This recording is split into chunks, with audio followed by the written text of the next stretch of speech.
What's up, Freedom Church? It is so amazing to have you guys tune into this podcast. We just came off the first preach of our What Do You Want From Me series. And we wanted to kind of continue the conversation with the pastors of the Freedom Raleigh campus, Josh and Rose. And I'm also here with my lovely wife, Maggie, and my name is Kai. So we wanted to kind of just kick off with like the idea behind What Do You Want From Me? What was the thought process behind it? How did you guys come up with the name? For those, I guess, who weren't able to show up on a Sunday, this is just like, we're doing a series about relationships, the married life, the single life, and the dating life. Right. And we're just trying to do like a deeper dive into what that all looks like. And we don't believe that, messages just end on Sundays, start and end on Sundays.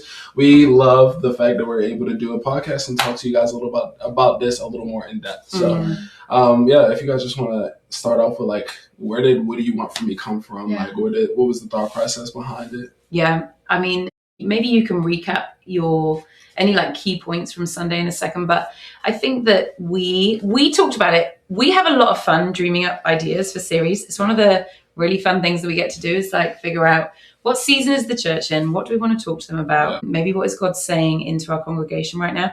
And we knew that February is going to be relationships, but there's a ton of different things you can cover in relationships. Like there's so much. I'm glad that we have these conversations to really be able to talk about more than what Sunday can hold. Yeah. But the reason why we went for What Do You Want From Me, I think was just off experiences of walking with couples, our own experience of being a couple, where like some of the biggest tensions come from not really clearly communicated expectations. And then when those expectations aren't met, the tension that it causes when you think somebody is going to do something, behave a certain way, speak a certain way, live a certain way. And you never told them that's what you think, but that's just what you expected, maybe because of what you saw of relationships or what the model was from your parents or your life experience. We often have an expectation of what dating is going to look like, marriage is going to look like, what romance is going to look like a ton of different things. And usually the person that we meet doesn't have those same expectations. Right. And so then we frustrate each other or we miss each other or we disappoint each other because, well, I never knew that's what you expected. And so this series is really about like really putting it all out there and saying, what do you want from me? Yeah. Not just what does like Josh want from me as my husband, but also like what does God want from us in relationships? Right. What is expected of a good godly person who is going to love someone else really well, or who's going to date really well, or who's going to like steward themselves really well? God, what do you want from me? Somebody who I'm going to commit my life to, what do you want from me? There's so much unsaid. And so this series is really about maybe removing some of the mystery of what do men want from women? What do women want from men? What do single people want from prospective partners? What do daters want from romance? What do marriages want from each other? There's a ton of different ways you could answer it, but trying to take the mystery out of it because we all have a different expectation and it's hard to try and fulfill somebody's expectation when you don't know what it is. Yeah. Wait, so What Do You Want From Me?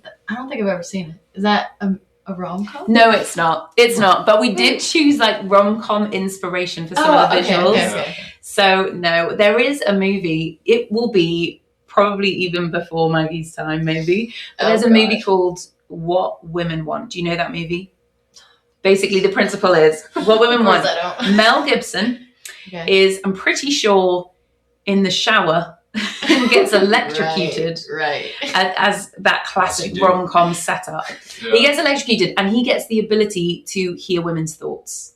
And he becomes like a guru because it's like, now I actually understand what women want. And he realizes that he's been blundering through life, kind of playing like the bravado and the macho and thinking like, this is what women want. And in their minds, they're like, you're an idiot. And he can now hear it. So he's in the coffee shop or wherever he is, he's like doing his thing and he can hear all the thoughts of the women. He's like, oh, I got it so wrong. So that's like, I think that was kind of something that we talked about when we talked about relationship series. Not specifically that movie, but there was a whole genre of really great rom-coms that hit life in like maybe the early 2000s. We were like, that would be a fun place to pitch this series. It's not super serious, like intensive love and romance forever, but it's like, let's figure each other out. Yeah, but it is something that's just so apparent. Apparent, especially when like you're younger, even younger, meaning like 20s or anything like that. Everybody's thinking these things. Yeah. And everybody's also so exposed to all of these standards and different things that they like think they need to go by. And just like, it's like, let's just air it out. Yeah. But yeah, Josh, I don't know if you wanted to speak to like anything that you spoke about on Sunday that you're like, this is just like airing it out. Like these things might confuse you, like these things that you're exposed to. Like we're gonna set the standards. Like this is what it is. Yeah, I've had this idea in my heart really for months of like wanting to speak into singleness and dating, because I really had this conviction that we are not doing enough as a church to be able to speak into this space. And I actually, one of the things I really felt to do on Sunday was actually apologize to the church, because I don't think we've given it enough specific input on how relationships should be carried out. And what I mean by that is, when people get together, we love a get together. Yeah, we love. We love it when people are falling in love. I love a romance story. I had a friend of mine get together with someone last year. No, he wasn't getting together with them actually. He just went out for the first time. And then he told me all about it, and he said, you know, I was just hoping that we would be able to. It was his first ever like date with a girl, and he was like, my prayer was that it just wouldn't go bad. Not that it was like, I'm gonna find my wife. It's just like, please let this not be just horrible and go terribly, and I'm gonna embarrass myself. And he ended up being with her for I think 7.5 hours. Because it's like they had coffee, then they went for a walk, and then they went for dinner, and it was just like went on and on and on, and it was awesome. Anyway, and I remember hearing about that, and I drove home, and I got out of my car and I went woohoo, because I was still so pumped for this guy, because I love story. It's so great, and so we are like big fans of love. But one of the things that I have this conviction around is like, we got to help people do this right. Because what I found from being a pastor for I've been a pastor now for it's coming up 14 years. I've been involved in church leadership longer than that. And my experience over the years has shown me that generally people left to their own devices end up within sexual compromise and making mistakes. Then there's shame, there's guilt, they get into a cycle, and it goes on. And it causes these problems that then cause distance from God. And I'm not a big control person. I don't like saying, hey, do this, do that. So I think then a tendency can be to say, hey, figure it out, figure out some boundaries. But what I've found that through the years is that we leave people to it as the church. This is our church anyway. And then when people then are struggling or make mistakes, we then have to try and help them clean up, sort out that mess. And it's like, actually, what if we were more preventative and we came at it from the front end and said, we actually want to help people not get into that in the first place. That means we're going to have to be more instructive and give more direction. And that's exactly what I did in my message on Sunday, was give some specific direction of how to navigate relationships healthily, what good boundaries look like, but not from the point of being holier than thou or doing it for religion's sake, but doing it because we got a heart for Christ and we want to choose him first every day. We want to love God more, and that means loving him in the way that we conduct our relationships. No, that's so good. I was literally sitting down and I was thinking about how important it is to like have these foundations. Because when I was growing up, like I didn't get an opportunity to see what a healthy like marriage looks like walking through those steps. So my depiction of like what a relationship should be was definitely like skewed. And I think I had all these like expectations, like, my wife, she has to be this, she has to do that, she has to be like this, she has to be like that, and you gotta be like this. And I had to get like a hard reality check to all of that. What, she didn't live up to it? No, come on. She was beyond. Mind you, these are literally like the thoughts that I was having as like a middle school or high school. No, I'm with you, mate. I had the same thought. He had a whole plan. Yes. And thankfully he told me after we got together, because he would have told me that in the early days. I had this picture of what she's going to be like. She's not me. But God did give me more than my dream. Good save. Yeah, good one. But I'm like, I was growing up with these like unrealistic expectations, and I think what I was missing was those core foundations of like what a Christian relationship should look like how to like navigate through that. And I think the whole idea of like trying to give people those tools are like, it's like super important, because without them, so many things happen. So like slip ups, the shame, the guilt, like all of that stuff. And I've like walked through that. And so the simple fact that we're doing that is like super helpful. Well, one thing that I really also believe that should be like put on notice, something that should be put on notice, is something like, how would you say a man, like what are the responsibilities of like a man and a female, or a male and a female in a relationship? Like what are the things you would say, like, men, this is for you to like hold on to, protect your spirit, protect like your significant other's spirit. Like this is what you have to hold on to. And like woman, like what do you do to like protect yourself, like protect your relationship? Like how would you like kind of navigate through that? Like those roles and responsibilities. I mean, I think one of the things that about speaking into this is that you're going to make some generalizations that aren't true for every person, because it's like people are so complex and human beings are amazing and so different. But there are some principles that go through the majority. Yeah. So there are some things that might not be every person that's listening, but it will be for, I think, a big group of them. Yeah. And one of those is, I think, that the man is often the one probably pushing for crossing over boundaries and leading towards temptation or sin. And I think that obviously as a man of God, I want to encourage all of our men that are listening to this. Any man who is a believer in Christ is to lead women towards Jesus and lead them into purity, not away from it. Yeah. And I think that there is a responsibility on the man to think of that and say, oh, it was both of us. It's like, actually, you got to take the responsibility that it's a little bit more on you than her. Yeah. And I think that I think for me, that's one of the, it's obviously you both contribute, but I think it just weighs slightly heavier on the man. Yeah. And I think that he's got to take responsibility to lead towards Christ. Right. Hey, let's pray together. Yeah. Let's lead in these boundaries. I think that one of the things that happens with boundaries is that they are, they're gently eroded. Mm-hmm. So rather than just like, hey, let's just burn that thing down and just walk straight into the sin that our flesh wants. It's like it's an unspoken just changing or like a blurring of the something that you've agreed that then allows, we call it like foot in the door, where it's like, okay, now the foot's in the door, we can just start to open the door because we can just start now to gradually increase how much compromise there is. And so I think that having a responsibility to be like on top of, right, we said we're going to be finished by 10 p.m. Mm-hmm. That means 10 p.m. Yeah. We've got a bit more of this episode we're watching left, or we've got, I don't know, we're doing this, hangout, wherever. It's like, actually, we're going to go home now. Yeah. Like that is what we agreed to. And once you start compromising in one place, it leads to another, to another. And so that's one of the things for me.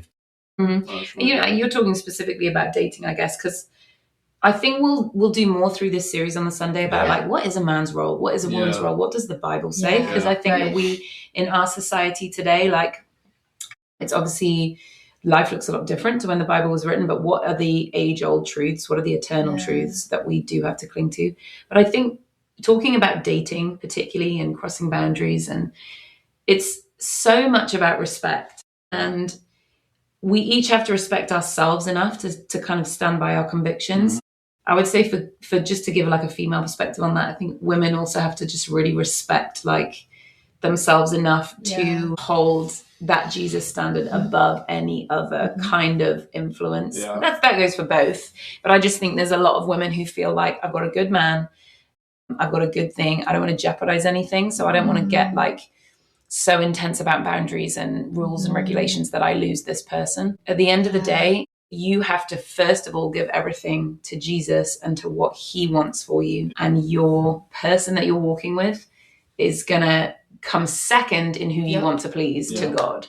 And so I think for a lot of women, like you're talking about what you see in men and relationships, I see a lot in women, of women compromising their boundaries for the sake of keeping the person that they're in a relationship with content versus like what I know to be right. So again, that eroding, sometimes it just erodes a sense within us of like what we first committed to was Jesus.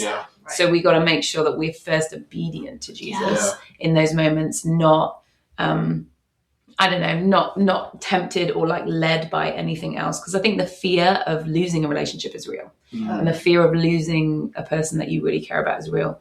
And so sometimes we just make questionable decisions. Also, I would say sometimes we're just in a rush. It's like, hey, the good things are coming, but just walk the line that you're walking right now well and watch God give you more as like time allows and as you make more commitments to each other and you grow in your relationship. Yeah. That's so good. Having like a healthy fear of the Lord that's higher than anything else. Like that's so good. That's so good. Kai and I, we have a bit of a journey to get to where we're at now, but God redeemed everything. He had his hand over our relationship, and we're so grateful for that. But I remember last year at this time, we were in a very similar spot of just confusion of like, we went to a singles and dating night. That was when Kai had first moved to Raleigh. Wow, welcome. And we went from being long distance for years to just being, we live close and we've been dating for a couple years now. And we're learning all of these things about boundaries and like taking things slow and don't be sharing a fridge and playing house. And we're sitting there like, this is so amazing. This is so great. We're happy for y'all. What do we do? We've already broken these things. We've been breaking them for years. And like, it's something that, yes, it's real temptation, but it's also kind of like temptation on steroids when you've already broken it for years. So it's like, what would you say to the people that are like, I love that I'm learning these things, but I've already broken it, but I still want to be with this person and we both want to change? Like, I know that's a pretty weighted question, but like, what would you say to someone that's like, it's too late? That might be thinking, I think a lot of us think so often with things of like any sin. We're talking about sin. Sin is anything that distances you from, the heart of God and the life that he's called you to live. Anything that falls short of that, it's sin. And we all do that in so many ways. But I think the most destructive mindset for a young Christian is, well, it's too late for me. I've crossed the line, it's too late for me. And God is a God of reconciliation and redemption. And there is nobody, you just think through scripture, think through all the examples of all the people who did all of the things. They like killed people and they, were imprisoned, or they were, involved in things that were just messy. And there was not one of them that God said like, too much, sorry, like too late, you stepped over the line. God will always redeem, but he redeems in response, not to our actions, but to our hearts. So if your heart is repentant, God is like, I can take you and I can put you right where you need to be. I feel like God restores things to us because he's so good. When we decide it's too late, like I might as well keep living the way that I've been living because it's too late. Like me and my partner already live together. There'll be people in our church or people listening to this podcast who are thinking, we're not married, we're living together, like we're living the whole life. And so maybe it's too late for us. And I just think God responds to our heart, and he responds to like the desires of our heart, our repentance, the fact that we would want to change, that he responds to that over everything. And so I think it's never too late. And I love that there are so many testimonies of people in my life who know that to be true. We didn't have the start that looks like it kind of checks all the boxes, but also we continue to steward our hearts to be after Jesus. And so bit by bit, we're making improvements. And we're changing things and we're learning how to put him first and what that really looks like in our lives. And I just think it's never too late. But if you write yourself off, how can God work in your situation? If you remove yourself from his grace, how can it spill out over your life? Like you have to remain open. And if your heart is after him, he'll help you make all the other changes and restore all the things that you feel like are lost and broken.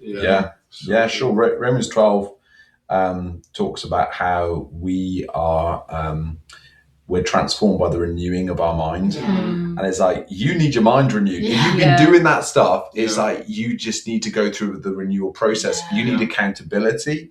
You need people in your life who are going to give you some truth. And I think, I think you guys, like, you moved in, didn't you, with a couple from the church? And it's like, hey, accountability just went up here. Because it's like, all of a sudden, it's like, there's, hey, where are you off now? What's going on? And I think it's like, you've got to open yourself up to accountability that says, I'm actually willing to have the humility to listen and change. So that's really important. And I think it's having the faith that it is possible. It can happen. You can be different. And it's like, I would say, right, you've got to, it's almost like if you've been driving in that high gear, it's like you've then got to come down and almost like take the accelerator off.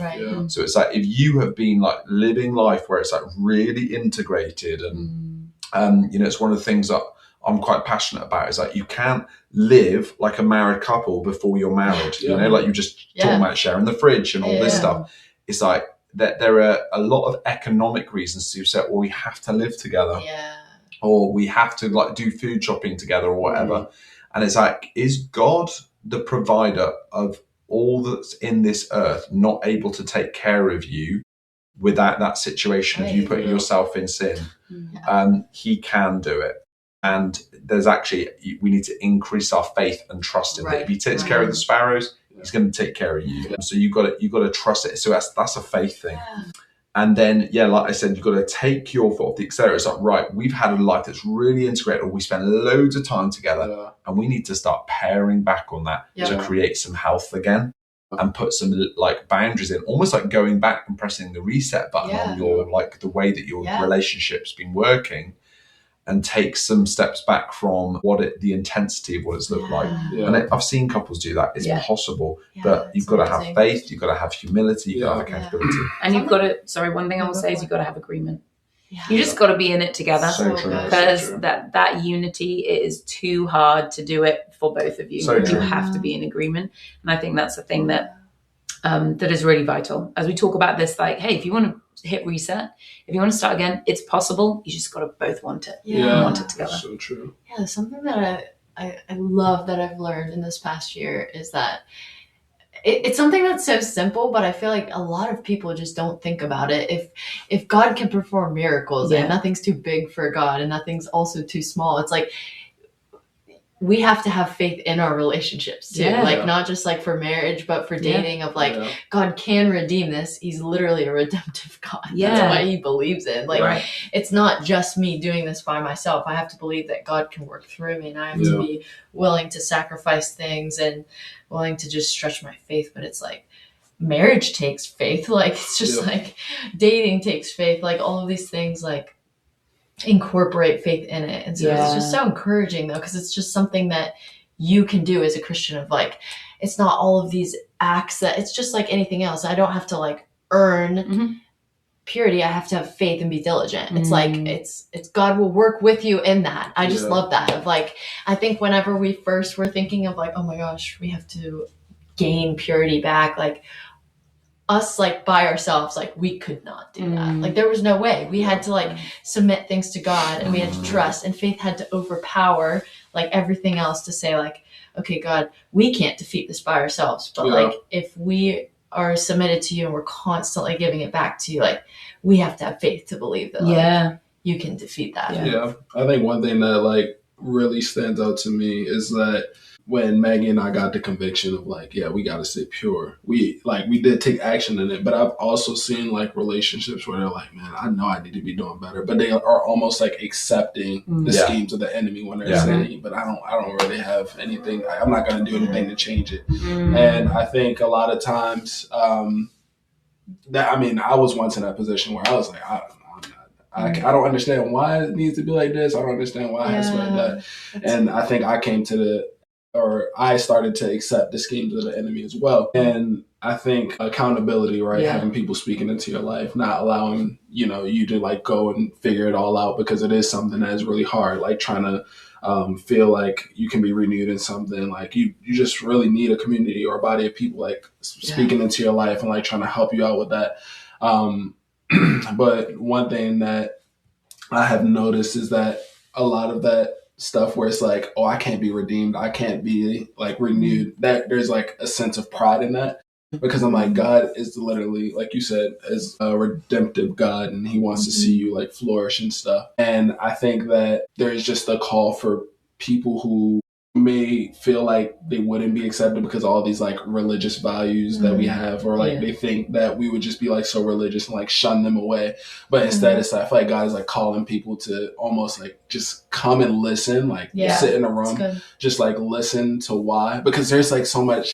I got so much revelation after the fact of like, you know, I don't know why yet, but I'm gonna trust your reason. And I started to get like, oh, this is why God said don't share afraid. This is why God is saying like stay away. Because honestly speaking, like if you're already giving your partner everything, like dating, if you're already giving them everything, there's nothing special about the next step of your life. Because then like, you go and get 100%. Married. You go and get married, and then you come back, and it's like, oh, well, it's just regular routine. When instead it's like dating takes like being intentional and like spending quality time together, and it forces you to like, I think the Christian way forces you to go out and try and, I don't know, spend quality time with each other, be intentional, like plan dates, like go out and like be outside and like enjoy the weather. Where it's like, it's easy for like, I feel like worldly dates to be like, oh, just come over, let's just hang out, let's chill, watch a movie. Like, there is some form of intentionality behind that, I guess, but it's not like, it's not real. Like, I don't feel like that's easy. That's something that you can easily do. It's easily accessible. And I think the enemy scheme is like, just invite her over. Like, never stay past 9 p.m. In my opinion, nothing good happens after 9 p.m. I'm like, everybody needs to be in the house. There you go. Let's get in the house at 9 p.m. Everybody. I'm just like, I think there is a lot of people that just kind of sit back and accept what the enemy is like giving them. Like, there's no renewal of my life. I can't be renewed. But I think God is saying like, no, I am a redemptive God. I'm here to literally bring you out of the darkness that you feel like you can't be brought out of. But I feel like what you spoke to in that was just that like this podcast is for literally all types of people, like people that have already messed up, people that are actually like, I want to take this thing so seriously, and I've never really messed up, but like they naturally feel like they're receiving this message. But it's also like for people that may feel like they're falling short already, or they might not feel worthy enough. Like it's all across the board. We've talked about this before, but just kind of like, what do you say to someone who, because I know we've walked this with you guys, but I feel like it would be helpful for other people to hear it, of like, it's what God says, but you don't naturally feel convicted by it, or you might not fully understand it. Like, what would you say to someone? Because whatever you said to us, it was fire. And I just want everybody else to hear it, because it's like, we did walk through that of like, but I don't feel convicted, or I don't fully understand why God has commanded that, or why God has asked us to do that. So how do you navigate like, okay, I don't have the personal conviction, but God said it. So, that's good. Yeah. I think that it's a fundamental understanding of submission. If you are following God, but you want to make your own adjustments to the road path, you're not really following God. Like, what is your base level understanding of what it means to be a Christian? Because really what it means is that God desires a relationship with you, and that the best way to live out a Christian life is that you would walk it joyfully with him. But there's also a reality in Christianity of submission. And you've said this a number of times, Josh, where it's like, submission isn't agreeing. Submission isn't saying, oh yeah, I agree with scripture, so I'll do it. Submission is saying, even when it's tough, even when I don't understand it, I will still do it, because my trust in God is beyond my reasoning, my understanding, like what I can find it in my flesh right now to agree with. At the end of the day, God is spirit and we are flesh, and his spirit comes to live in us, but we're fine with our flesh. So you've got to sometimes decide to trust his heavenly perfect wisdom over your kind of like confused perspective in this world right now. But submission comes not by being won over, not by having it all explained 6 times, not by like feeling good in your heart. Submission is the moment where you say, God, if that's what you have for my life, that's what I'm going to do. And if it hurts me, or if it even like affects the way that I live, if there's sacrifice in it, even, it's still worth it to me to be where you are, to be like you are. Scripture says, submit to God, resist the devil, and then draw close to God. And we want to draw close first. But that's not what it says. It says submit first, resist the things that are getting in your way, and then you have free access to go close to where he is. So I think we all want to jump submission because we all want to just do the things that we want to do. Exactly. But I think what you're talking about specifically about like boundaries, sex before marriage, like all of the things that we might not really have a revelation of in ourselves. When we look at scripture and God says like, this is the best way to lead yourselves and to lead your flesh and to lead lead one another. And whether we feel it or not, if it's God says it, we're going to do it. That's really what submission is. It reminds me of the Garden of Eden as well, where it's like there's a very clear instruction from God, and it's like the where Eve gets talked into really like, actually maybe this doesn't really make sense. It's like, why wouldn't God want me to have this knowledge and I can be like God? And it's actually, you've got to say that is such obviously a ultimate failing of humanity is that we think we know better. And it's like, you've got to say that you are not God and God is God, and that's how this thing works. So it's coming back to that as well, I think.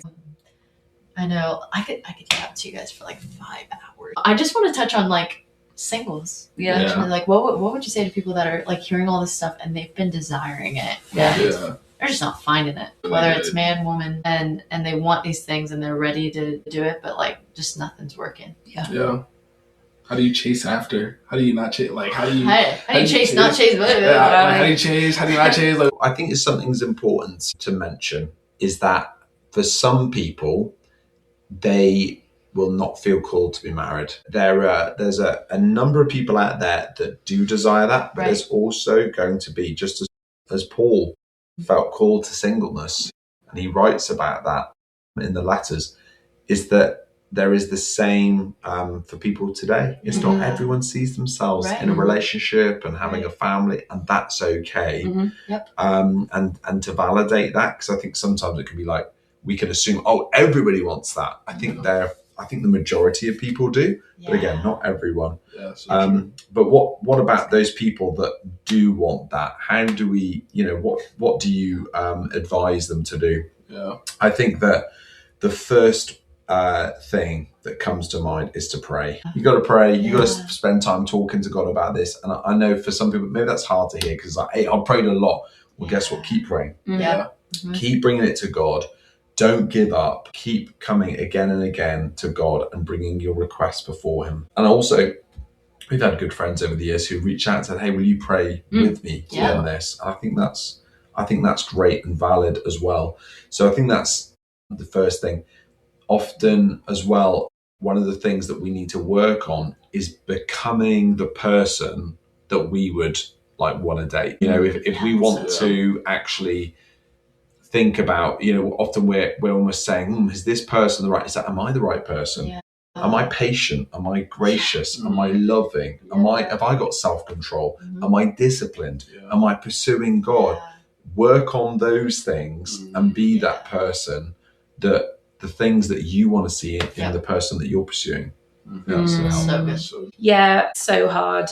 I think I know so many, I'm obviously speaking into women's lives rather than men, but I just know so many women who like, this isn't just that would be nice. It's like, it's a deep desire of your heart. And I think that I understand that it's the way that everything that you see around you is built. It's a godly desire. It's a good desire. But I think that ultimately there is one thing that we are called to love, and that is God. Like, love the Lord your God with all your heart, all your soul, all your mind, all your strength. Be devoted to him first and foremost. And those other things, they may come, they may not come. You can do what is within your power to do to prepare for them well, but you can't force them. And I think that the reality is we are all here to love, worship, and glorify God. And so where our dreams have become bigger than our God, we've got a problem anyway with our worship. And if we've started to worship an idea of our future, if we've started to worship a version of, what we want above God's plan for us, we've probably lost trust in him. We've probably grown disappointed. Our hearts maybe have grown a bit cold, or that can happen if that's allowed to continue. So I think it's a deeply difficult thing to navigate, because I know that people desire this so earnestly, and that can bring so much heartache into their lives. But we've also got to make sure that we don't get so invested in that heartache that we forget that actually my sole job right now is I'm here to love God. I'm here to serve his kingdom. I'm here to be his hands and feet in whatever format this life takes that to. Maybe as a mother, maybe as a wife, maybe as a friend, maybe as a sister, maybe, I just think we've got to make sure that we don't raise a lifestyle up above the God that gives us that lifestyle, because it can become so heavy and weighty on our hearts. And so I think that, loving God and loving his plans for us, seek first his kingdom and all of his righteousness. Everything else comes after that. I think it's still, it doesn't make it any less painful. I do understand. But I think we've got to make sure that we are ruthless in keeping the main thing. However God brings things into our life to equip us for ministry, that's his call. So if he's going to equip you for ministry through a relationship, through a child, that's his decision. We don't choose that. We choose to love him and then trust what he gives us. I love that ultimately. It's it's good. I was literally just going to say, I love how it's ultimately just submission. Relationships are submission. To God, and just having just understanding his authority and all of it. I just love that. Here's a hard truth as well, is that God doesn't owe you this. And God has already been so good to you and given you salvation, given you life. And it's we have to be careful to not be entitled, because then we can become resentful towards God. And actually God doesn't owe this, it's a gift. And if he chooses to give it to you, then God bless him. And if he chooses not to, then may his name be praised. It's you've got to either way hold your heart and steward your heart well. And I think that's an important thing to remember. If we're just thinking about, okay, what, how come, if you're in this position, you're like, Matt, I do want to meet someone. And I was watching this video clip the other day, and it was talking about how in modern dating, if you are on a dating app and you are a guy, you have to have to get a coffee. And so so you're 200 swipes, just an average looking guy, just kind of middle of the range guy. And that's the way these people set it up.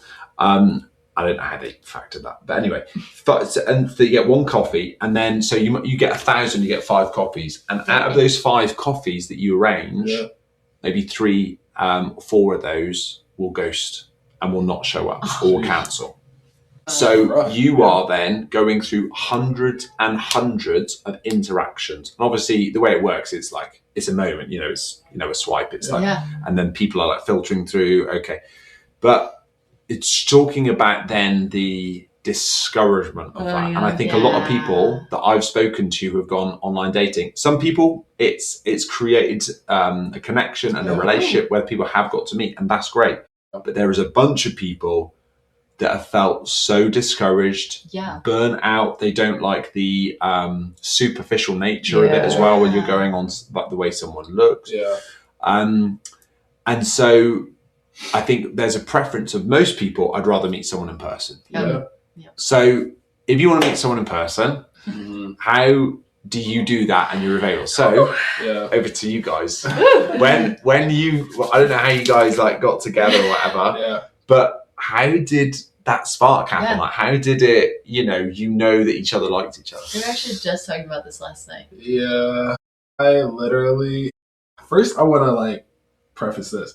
I think that people are able to hide behind their phones a little too much in our society today. Dating apps, it's just allow people to be showing interest through a phone and stuff like that. And I'm just to everybody that's out there right now that found their significant other, the marriage person on the dating app, perfect. But I feel like a lot of people use Instagram DMs, they'll use Tinder, stuff like that to find the one. And like you said, they get discouraged from that because it's you get like 1,000 swipes just to get 5 coffees, and then all 5 of those people might ghost you. I'm like, that's just rough. That's so rough. I shouldn't laugh. It's terrible. Yeah, it's pretty rough. But I'm like, that's like, to me, why I think meeting in person is probably like one of the better things that can possibly happen to you. Yeah. And I think that all people just like have a strong desire for some type of community, or like want to like to want to be in some type of community. And I would say, like, for me, when I first met Maggie, like I didn't have any like real. I had like 3 or 4 solid friends, and then I got to college, and I was like, all right, well, it's time. This is like, I don't know, new playground for me. I have to learn everything, learn new people and stuff like that. So obviously I want to find my group and like stick with them. And luckily I was able to be on like the track team, which Maggie was already on. Hey. You're on the track team. Yeah. What were you What can I say? What were you doing? 400 and 800. Hey, Maggie was I didn't know you were a runner. Yeah. Yep. Maggie's a runner. Okay. She's good. And I when I was first getting, you know, into the track team and stuff like that, I was finding my people. I hung out with my roommate, and people, I don't think people liked this at the time, 'cause they thought we were very childish.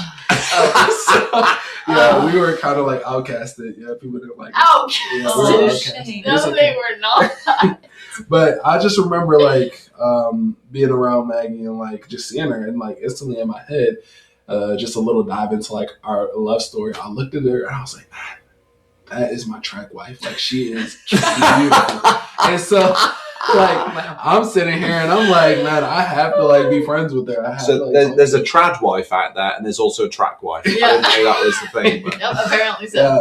yeah. I I was did like, not man, know that that is was my track wife. And yeah, now she's my actual wife. Thank you, God. Woo! But I'm literally like sitting there and I'm like, I have to talk to her. Like, I just feel like there's just, with cell phones and like all this technology, there's been a barrier put in between men and female, or men and women.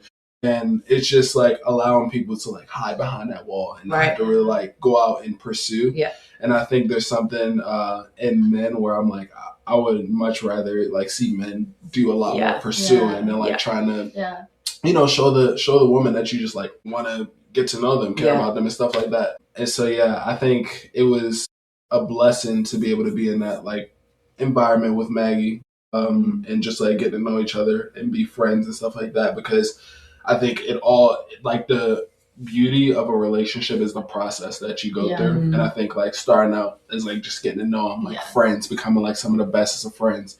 And then like you start dating and stuff like that, and like with the proper boundaries and stuff like that, and like the good fruit that comes out of dating, like then that transitions into being like engaged and like marriage. Like that is, there's so much beauty in that. And like, you know, not everybody's going to be perfect with it. Not everybody's going to be like, you know, the perfect couple. Like, there's no such thing. But I'm like, God designed it that way for a reason. And like the beauty in that is the final step being marriage. Yeah.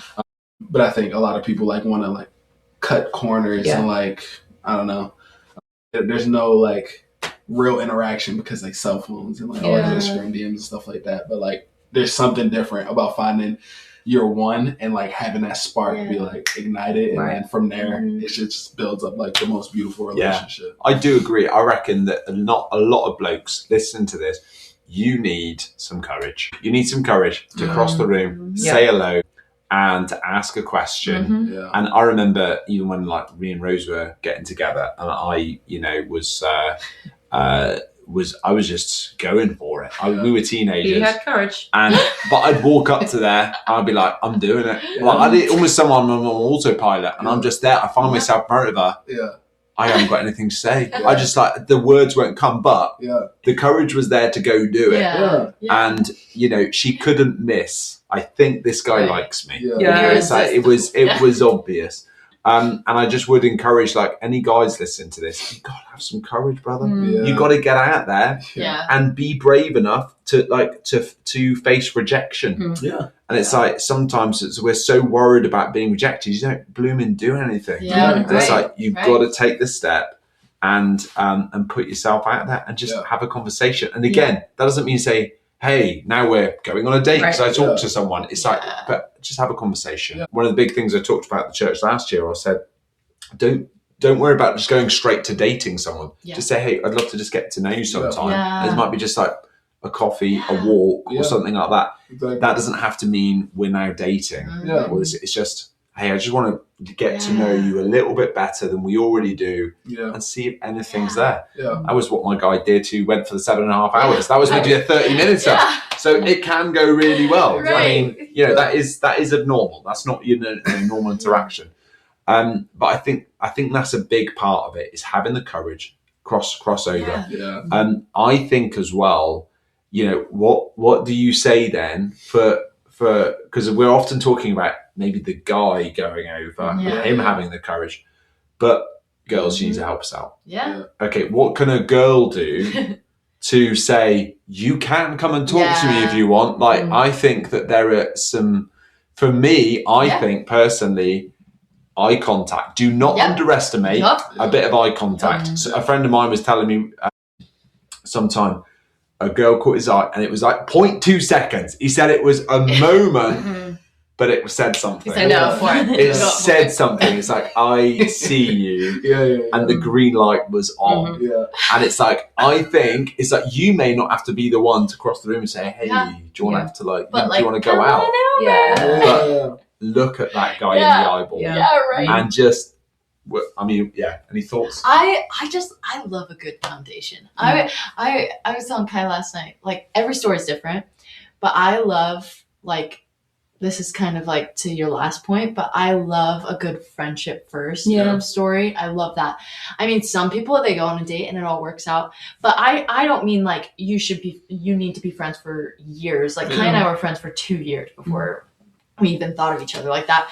But it was like, I don't know, even if like the friendship is the get to know you, like, actually I'm not setting this like standard on you of like, you must be my significant other. It's like, I actually just want to know you. And I feel like just such great relationships come from like, actually just admire you as a person. Like, I just love having a connection with you, whether it's like, oh, I serve alongside you on Sunday, or I don't know, we hang out in the same group, just like establishing, like, I don't know. I have a lot of friends that I'm like, there have been times where I fall in love with Kai more when we're in a group setting, because I'm watching him just interact with other people. I'm watching like how funny he is or how kind he is. I'm like, wow, this is great. So that's just as good as like being on a one-on-one date. But I feel like a lot of girls, I think what you can do is like, you don't have to go over to him and be like, wow, like I'm going to hit on you, but just talk to him. Like just being like, what? I feel like the types of things that I would say to Kai were like, I remember when we had like had a little bit of a hiccup in our friendship, and it went from hiccup to, wow, we realized we like each other. So it's a good hiccup. I know. I'm like, hiccup us being like, let me take initiative was just making like seeing each other in the cafeteria and be like, wow, you really ate that for breakfast. Like, that's what you chose. And like the rest is history. It's like sometimes all it takes is like, hey, what's your go-to drink? You can't. Like, I do feel like you can't beat the banter. Just like a good amount of playful banter. There's a line. You don't need to flirt with each other because you don't need to, lead somebody on, but you can just be a little bit more relaxed around each other. I think to your point about like, okay, the women, what do we need to do? One thing I would say that I think is important is like, you've got to break away from your people sometimes and be approachable individually as well as like, I think so much of what we're talking about is fear connected. You're talking about like guys or people hiding behind their cell phones sometimes instead of just making a direct. It's fear. It's like we're self-protecting all the time, and we self-protect because we feel like rejection is the worst thing that could happen. It's honestly not. Rejection has not ever killed anybody on its own. Like, it's not the worst thing. And so, but all of our fear dictates how we behave. And so maybe we resort to online communication. Maybe we just stick within our groups and we keep our girls next to us. And then that guy, he might, stand up next to you and have a conversation, but he didn't want to approach you and 4 other giggling girls. Like, we've got to, I think, just to be braver on both sides. You said courage for guys, but I just think on both sides, one of the things I wanted to say about that for your encouragement to the guys about like, have some courage, have some boldness.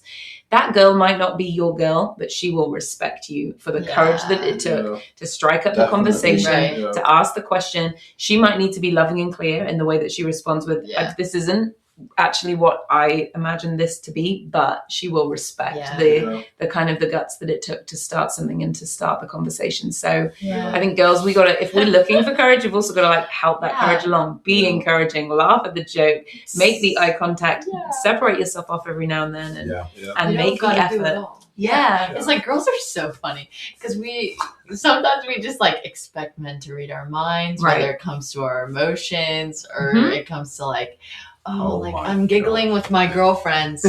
Why is he not walking over? Yeah, like, look how cute I am. Giggling with your girl. I mean, the cutest. Put yourself in the guy's shoes. I was pursuing Rose for 3 months, and I was so obvious. It was actually probably uncomfortable for people because I was just so clearly interested in her. Yeah. I was at every community event that her church was doing, barbecues, volleyball. And I was like hanging around like a bad smell. That could have ended up really good and really bad. I did not know until the moment we got together if she actually liked me or not. I mean, because it was just, she was. So yes, girls out there, help I text him back every time. You're texting back now. Okay. Yeah, I think I was probably, but I think to your point as well, maybe like we're not getting it sometimes. It's like, we're not registering. We need it a little bit more spelled out for us. But we were teenagers. But before we finish up, one other thing I would say, and again, this is for my guys out there particularly maybe, is like I believe you've got to get a vision to be like, I'm gonna find my wife, not just that, we'll see how it goes, or I'm sure it'll happen at some point. Yeah. But a determination to be like, I have a vision and this is what I want, and determine your heart. I remember a guy years ago, he kind of went through like a long period of singleness, and I was in conversations with him, and he was going away, some time away, and he would like, going away for a few days by himself to like a beach place. And I talked to him about it. Are you at the point now where it's like you're away and you actually wish that you were away with someone else?